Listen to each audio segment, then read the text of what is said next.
Hey guys, TomTinkerer once again, and here is my review of Call of Duty 3. So yeah. Alright, so you guys know the overall breakdown and how this all works. These are once again the percentages, the three different categories I break down the game down into and rate them on. If you're new, it's storyline, gameplay mechanics, and graphics. I rate them equally in the overall breakdown of the game. Then I break down each one of those categories, first of which is storyline. I break it down into character development, plot, setting and tone, predictability with the percentages that you see right here. And so those are the percentages for each category that I base them off of. Feel free to change them if you wish. If you find that you like my ratings but you don't like the percentages for each category, and you have one that helps you recommend whether or not you should buy a game, feel free to change those and record your own settings and then calculate your score, because I mean, if anything, that'll help you out a lot more. So character development, I give this game a 9 because your character is moderately developed, not entirely, but it's done pretty well. But the main focus of the game is not on your character, it's on the fellow AI characters, and a little bit yours, just because, you know, there's one situation where you get promoted and stuff like that, and you do carry on some conversations with your characters, with the other AI characters, but I mean, beyond that, really, its focus is on the AIs, but they did a good job in that characterization, much better than Call of Duty 2. Uh, Plot, I give this game a 10 for similar purposes that I gave the plot in Call of Duty 2 a 10. Battles always have a purpose, there's historical significance to the game itself, and this, actually, there's conflicts between characters, between AI characters, especially in the American squad, I found. But really, you see them throughout. In the American squad, you see it just between everybody. In the Canadian squad, you see it between the commander of the squad and the radio op. I mean, with the Poles, you see just some really interesting dialogue. So I thought that was pretty cool. And so once again, I give this game on plot a 10. Setting and tone, both done really well. Both agree very well with the game. I give it a 9.5. It's in World War II, same as Call of Duty 2. I mean, this setting is accurately predicted.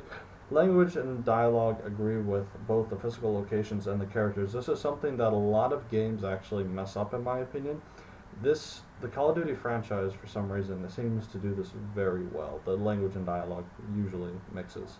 And I say usually, there's a couple instances where it doesn't quite really. That's why I give it a 9.5, not a 10. And as in Call of Duty 2, the music creates a very nice immersive environment. Predictability, I give this game a 9 because yes, the outcome of each level is predictable, but the terrain and problems you encounter along the way are like not whatsoever. Enemy AIs their movement is rather predictable. Friendlies is better, but still needs improvement. I mean, yeah, other aspects of the game, there's surprises everywhere. As far as where enemies come from, that's always a surprise, especially on the tank level. I mean, that's a perfect example of how unpredictable some parts of this game can be. When you're in the Polish tanks and you're trying to advance through a town, that's one of the most unpredictable levels I've ever played in a COD game. So this is the overall storyline scores. As I said before, here are the scores. Here are the percentages of the total breakdown. Then the score for the storyline section is 9.33 for Call of Duty 3. Moving on to gameplay mechanics, here are the three different categories. They're the percentages I break them down into as far as how important I think they are for game mechanics. Character movement, I give a 9.5. Speed is balanced. It's faster than Call of Duty 2, I believe, but not too fast. I think it's a good combo. Effective method of taking cover, you know, crouch, crawl, all that good stuff. You still have that. Nothing's really changed in that category, but there's a good amount of cover to use and whatnot. You still need a running feature. I mean, yeah, they still need that. Combat, I give a 7. And yes, this is a little blow, and you think that a war game would get a higher combat rating as far as game mechanics goes, but no, I do not give it a higher rating, and this is why. Yes, the gun handling, the reloading, the grenade throwing is still all great. Aiming and recoil, the guns actually matter. I was so happy when I figured that out. I mean, it took me about 5 minutes to figure that out as I was playing through, and I really liked that switching guns actually hinders your ability to play in some situations, makes it better in others. Each gun is good for certain situations. You still lack you lack the ability to return enemy grenades. That's actually a flaw in my review, I apologize. You do have the ability, but it's a very it's a very awkward procedure. You have to pick it up and then throw it. In later Call of Duty games, you actually just hold one button and you pick it up and throw it all at the same time. I like that a lot better. I guess the idea was that you could time the grenade and everything, and it has a bar showing you how much is left on the pin. But in all reality, you don't know that in real life unless you're counting, and it could always be a dud, so you want to lose it quickly. Enemies are too weak. This is my biggest complaint. The enemies are too weak. You hardly ever see a wounded enemy. You pretty much always kill them. You can't like shoot and just wound him, and then you see the enemy crawling around with a pistol trying to hold his own. You don't see that very often. I think I saw it 2 or 3 times in my entire playthrough.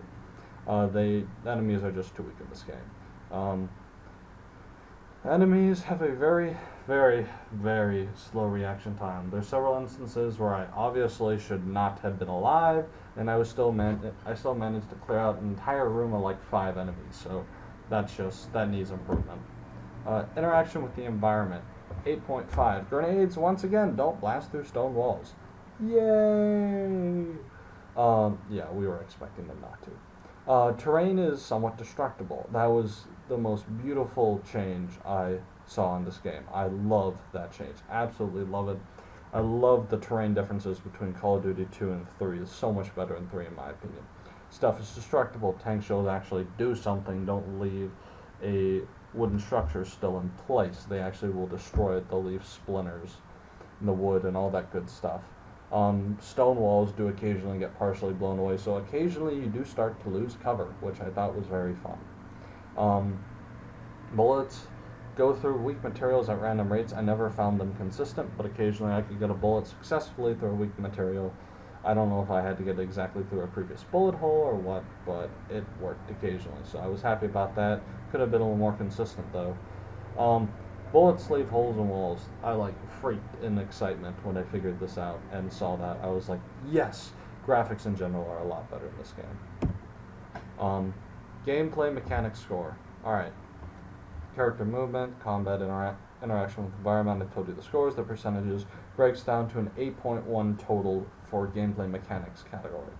Moving on to graphics. Landscape, I give... so landscape, main characters, additional characters, and storyline, and combat are the 4 areas I'll break this down into. You can see the percentages for yourself. Moving on. Landscape. I give this game a 9.0. Reason was why. Immediate surroundings feel realistic. I mean, they did a much better job on the graphics here. Acceptable detail in distant objects, better in Call of Duty 2 for 1.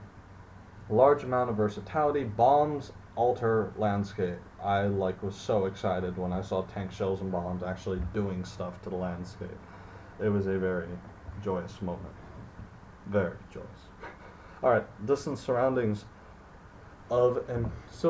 distant surroundings around important enemy activity needs detail. That's my only real complaint. For example, there's a couple levels where you see enemies coming in the distance and there's still the lack of detail that there is in the surrounding landscape. Those little parts I thought needed more detail. Beyond that, landscape was great. Main characters, I give it an 8.5. Faces have a good amount of detail. I mean, not great, but a good amount. You can easily distinguish them from other characters. They move slightly more intelligently than other enemies. Thank you, Call of Duty. The intelligent AIs actually are slightly more intelligent. However, in combat, they appear to be slightly invincible, which, I mean, that's a totally different topic that falls under gameplay mechanics, not graphics. But yeah. Yeah. Okay, additional characters and storyline items. I still give this game a 6. I say still because I gave this 6 also in Call of Duty 2. I believe it was a 6, it might have been a 6.5, I honestly don't remember. But anyways, okay, so same complaint that I have with Call of Duty 2, friendly AIs are still from a selection of 4 or 5 standard designs. Enemies are even more limited. I believe there's 3 as there were in Call of Duty 2. They still need to change that. Enemies lack significant detail, and there's a decent amount of detail in additional items, and that's why I don't give this any lower than a 6, because the 6 out of 10 is definite. I mean, I'd say 5 out of 10 is probably earned by those additional items. But in the AIs and whatnot, the Call of Duty really needed to figure that out at that point in time. So combat, graphics, not gameplay mechanics. This is graphics. Weapons look like they're actual, like, it looks like weapons are actually being fired when you fire some. Yay, we expected that. Needs more detail in guns, hands down. I mean, they're getting better in Call of Duty 2, but still, you need more detail. Reloading and throwing grenades has decent graphics. I mean, it works. Your arm has a good amount of graphics, uniform has a good amount of graphics, but that could just be difference in color, so it's not as difficult for them to make. So graphics breakdown, here it is, and then the total score I give this game in graphics is 7.95, an improvement over COD 2. So the graphics was a significant improvement compared to COD 2. Still not as good as nowadays games, but this is a slightly older game, people, so keep that in mind when you're critiquing my review. That is, but yeah, graphics was a significant improvement to COD 2. Penalty. I'm giving this game a 0.5 penalty because there were several points throughout the game. If you watch my gameplay and commentary, you will see why I am giving this a penalty. There were several spawning glitches. There was one glitch where like I literally could not proceed until I just restarted to the last save. And then there was a couple times where I spawned without a weapon. And I was like, WTH. Or something along those lines, you know, how we feel when suddenly there's glitches and we don't have weapons in a combat-based game. I mean, I tried to punch myself to victory, I couldn't swing my fists. And I was like, oh, this is a problem. Evidently my arms were amputated between the last level and this one. And so, I mean, eventually what I figured out was if you start throwing grenades, your weapons come back. At least that's what happened to me. I'm not sure if it'll happen to all of you. If you're playing through this and you hit that glitch, I hope that helps. But yeah, so I give this game that type of penalty. Overall rating, it would have gotten like an 8.5-ish, but I deducted it down to a 7.96 because of that penalty. Yeah, so this is, I mean, alright, so that's the overall, like, numerical breakdown. As far as what I would pay for this game, what I recommend it for, I mean, it's a great shooter. Graphics are pretty cool. I like it. There's a good plot line to it. Better plot line than some modern games. I mean, it's a game to appreciate. What I pay for it, $15 would be pushing it. If I was really desperate for a new game and I just couldn't find anything else, I would buy this for $15. Otherwise, I'd pay $10. Honestly, that is what I would pay for this game. That's just me, honestly, and I can be a little stingent as far as how much I'm willing to pay for games. Yeah, rarely will I get a game that I'm willing to pay $60 for. But anyways, that's what I would pay for this game. If you like shooters, I mean, I guess you could have upped the difficulty. I play all the gameplay that you see on here, at least unless I label it otherwise, is all on like the regular or moderate settings. So I don't play through Call of Duty and put my gameplay up in like veteran. I'd die too many times. But yeah, so it's a great shooter. Graphics are cool. Storyline is actually done well. It's a little glitchy at times, and it could have used some improvement. I mean, and it's just older, so that's why I would only pay $10 to $15 for it. But yeah, so this is TomTinkerer. I hope you enjoy my review, and hope it helps you make your decision as to whether or not you should get this game, or just helps you think about how this game can be broken down or whatnot. So have a great day, guys. Continue to watch my videos. I've got a bunch of reviews up, or they will be coming up shortly. Yeah, have fun. Adios.